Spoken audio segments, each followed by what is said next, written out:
2 Raja-Raja bab 20.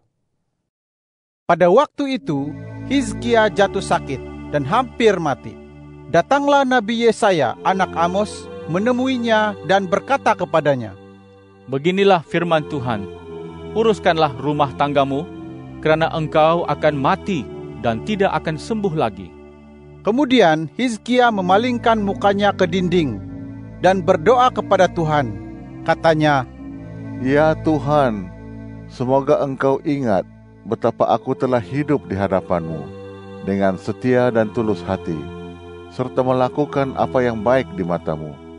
Lalu Hizkia menangis terseduh-seduh.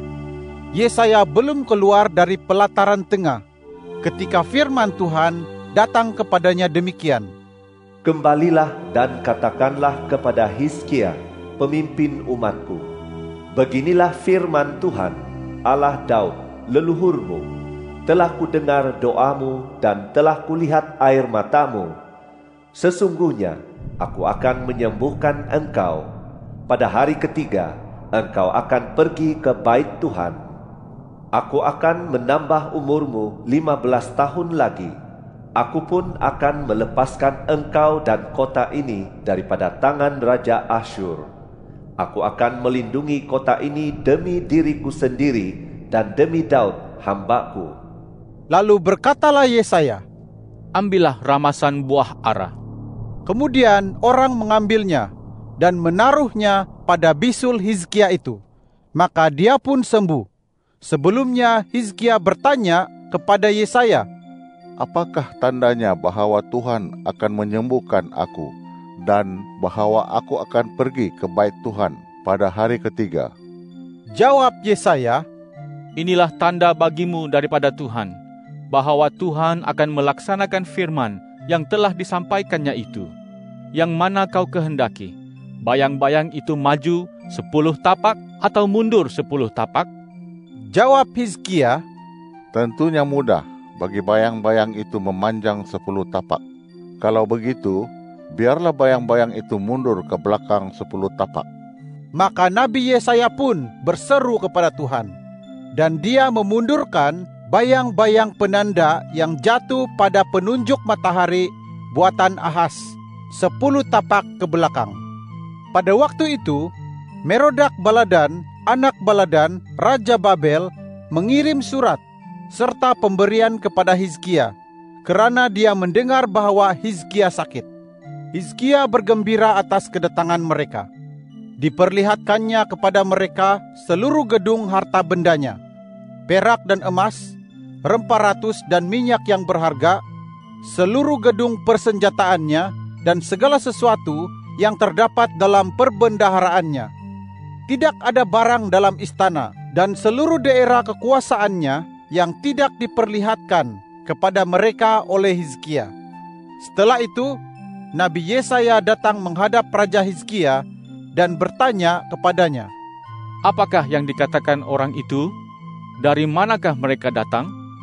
Jawab Hizkia, "Mereka datang dari negeri yang jauh, dari Babel." Tanya Yesaya lagi, "Apakah yang dilihat mereka di dalam istanamu?" Jawab Hizkia, "Segala sesuatu yang ada dalam istanaku telah mereka lihat. Tidak ada barang dalam perbendaharaanku yang tidak kuperlihatkan kepada mereka." Lalu kata Yesaya kepada Hizkia, "Dengarlah firman Tuhan. Sesungguhnya akan datang harinya apabila segala sesuatu yang ada dalam istanamu dan yang disimpan oleh nenek moyangmu sampai hari ini akan diangkut ke Babel. Tidak ada barang yang akan ditinggalkan. Demikianlah firman Tuhan. Selain itu, daripada kalangan anak yang akan dilahirkan bagimu, yaitu keturunanmu, beberapa orang akan diambil untuk menjadi para sida di istana Raja Babel." Kata Hizkia kepada Yesaya, "Firman Tuhan yang kau sampaikan itu baik." Kerana fikirnya, "Bukankah itu bererti ada kedamaian dan keamanan pada zamanku?" riwayat Hizkia yang selebihnya, segala kejayaannya dan bagaimana dia membuat kolam serta saluran air dan mengalirkan air ke dalam kota, bukankah semuanya tertulis dalam kitab hikayat Raja-Raja Yehuda? Lalu Hizkia dibaringkan bersama nenek moyangnya. Maka Manasye anaknya menaiki takhta menggantikannya. 2 Raja-Raja bab 21. Manasye berumur 12 tahun pada waktu dia menaiki takhta, dan dia bertakhta selama 55 tahun di Yerusalem. Nama ibunya ialah Hefzibah. Dia melakukan apa yang jahat di mata Tuhan, mengikuti kekejian bangsa-bangsa yang telah dihalau Tuhan dari hadapan orang Israel. Dia membina kembali bukit-bukit pemujaan yang sudah dimusnahkan oleh Hizkia ayahnya. Lalu didirikannya pelbagai mazbah, yaitu tempat pembakaran korban bagi Baal, serta dibuatnya patung Asyera, seperti yang dilakukan Ahab, Raja Israel. Dia sujud menyembah segala benda langit dan beribadat kepadanya. Dia juga membina pelbagai mazbah di dalam bait Tuhan. Padahal Tuhan telah berfirman, "Di Yerusalem akan kutegakkan namaku." Di 2 pelataran bait Tuhan, dia membina mazbah-mazbah bagi segala benda langit. Dia mempersembahkan anaknya pula sebagai korban yang dibakar, dan mengamalkan kegiatan ramal, nujum, serta menghubungi pemanggil arwah dan ahli sihir. Banyak kejahatan dilakukannya di mata Tuhan, sehingga dia membangkitkan murkanya. Dia menempatkan patung ukiran Asyera yang telah dibuatnya di dalam bait, padahal Tuhan telah berfirman kepada Daud dan kepada Salomo anaknya, "Di dalam bait ini dan di Yerusalem yang telah kupilih daripada kalangan semua suku Israel, aku akan menegakkan namaku untuk selama-lamanya. Aku tidak akan membiarkan kaki orang Israel berganjak lagi dari tanah yang telah kukurniakan kepada nenek moyang mereka, asal sahaja mereka tetap melakukan segala sesuatu yang telah kuperintahkan kepada mereka dan segala hukum yang telah diperintahkan kepada mereka oleh hamba-Ku Musa." Akan tetapi mereka tidak mematuhi segala perintahnya itu, manakala Manasye pula menyesatkan mereka, sehingga mereka melakukan apa yang jahat, lebih daripada bangsa-bangsa yang telah dipunahkan Tuhan dari hadapan orang Israel. Kemudian dengan perantaraan hamba-hambanya, para nabi, Tuhan berfirman, "Kerana Manasye, Raja Yehuda, telah melakukan pelbagai kekejian ini, melebihi segala kejahatan yang dilakukan orang Amori sebelumnya, dan telah menyebabkan orang Yehuda turut berdosa dengan segala berhala mereka. Maka beginilah firman Tuhan, Allah Israel, sesungguhnya aku akan mendatangkan malapetaka atas Yerusalem dan Yehuda, sehingga akan berdengung kedua-dua telinga sesiapa sahaja yang mendengarnya. Aku akan merentangkan atas Yerusalem tali pengukur yang digunakan terhadap Samaria, dan tali ladung yang digunakan terhadap keluarga Ahab. Aku akan mencucikan Yerusalem sebagaimana orang menggosok pinggan, yaitu menggosok sambil membalikannya hingga menonggeng. Aku akan membuang sisa harta pusakaku dan menyerahkan mereka ke dalam tangan para musuh mereka, sehingga mereka menjadi rampasan dan jarahan bagi semua musuh mereka.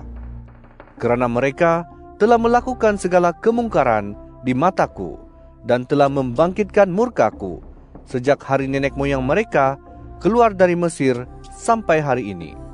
Apatah lagi, Manasye menumpahkan banyak sekali darah orang yang tidak bersalah, sehingga Yerusalem dipenuhi darah dari hujung ke hujung, belum termasuk dosanya yang menyebabkan orang Yehuda turut berdosa, sehingga mereka melakukan apa yang jahat di mata Tuhan.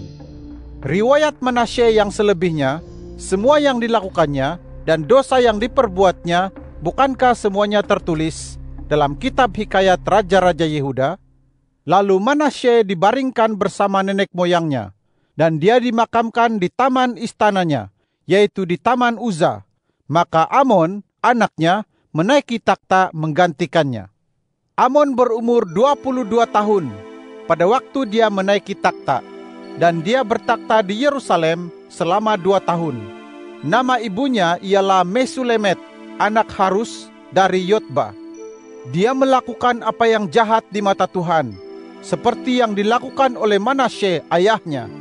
Segala jalan yang ditempuh ayahnya diturutinya. Dia beribadat kepada berhala-berhala yang disembah ayahnya dan sujud menyembah semua itu. Dia meninggalkan Tuhan, Allah nenek moyangnya, dan tidak hidup menurut jalan Tuhan. Maka para pegawai Amon bersekongkol melawannya dan membunuh raja di istananya. Tetapi rakyat negeri itu membunuh semua orang yang bersekongkol melawan Raja Amon. Lalu rakyat negeri itu menobatkan Yosia, anaknya, menjadi raja menggantikannya. Riwayat Amon selebihnya, apa yang dilakukannya, bukankah semuanya tertulis dalam kitab hikayat Raja-Raja Yehuda? Lalu dia dimakamkan dalam makamnya di Taman Uza. Maka Yosia, anaknya, menaiki takhta menggantikannya.